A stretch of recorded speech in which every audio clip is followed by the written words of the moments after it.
আজ বানাচ্ছি আমি পাঁচ মিশালির সবজি।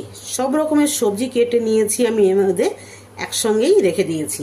আর বানাচ্ছি হচ্ছে দেখুন মাছের মাথা, ইলিশ মাছের মাথা দিয়ে বানাচ্ছি। কি করে বানাচ্ছি সেটা আপনারা দেখুন। কড়াইতে তেল দিয়ে দিয়েছি, মাছের মাথাটাকে আমি ভেজে নেব। তেলটা গরম হয়ে গেছে, মাথাটা দিয়ে নেব।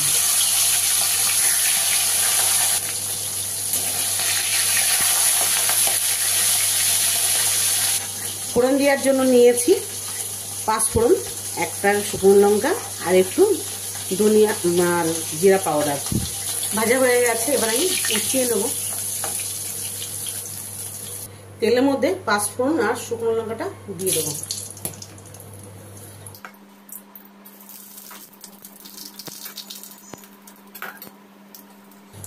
জিরা ধনিয়া পাউডারটাও দিয়ে দিলাম।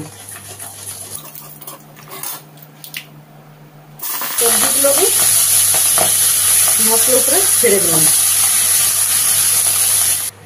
এবার আমি লবণ দিয়ে হলুদ দিয়ে গ্যাসের ফ্লেমটাকে কম করে ঢাকা দিয়ে দেবো।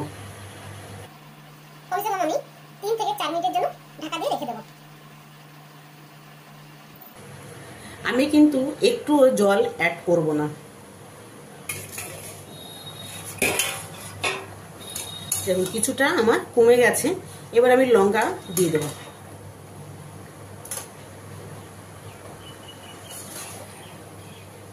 আর জলটাও কিন্তু বেরিয়েছে, দেখুন কতটা, অনেকটাই জল বেরিয়েছে।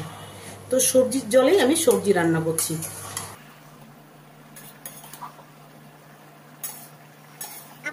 এবার দিয়ে দেবো আমি মাছের মাথা।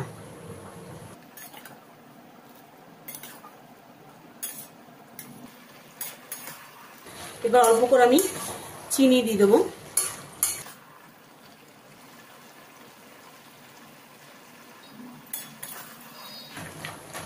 হয়ে গেছে আমার রান্নাটা।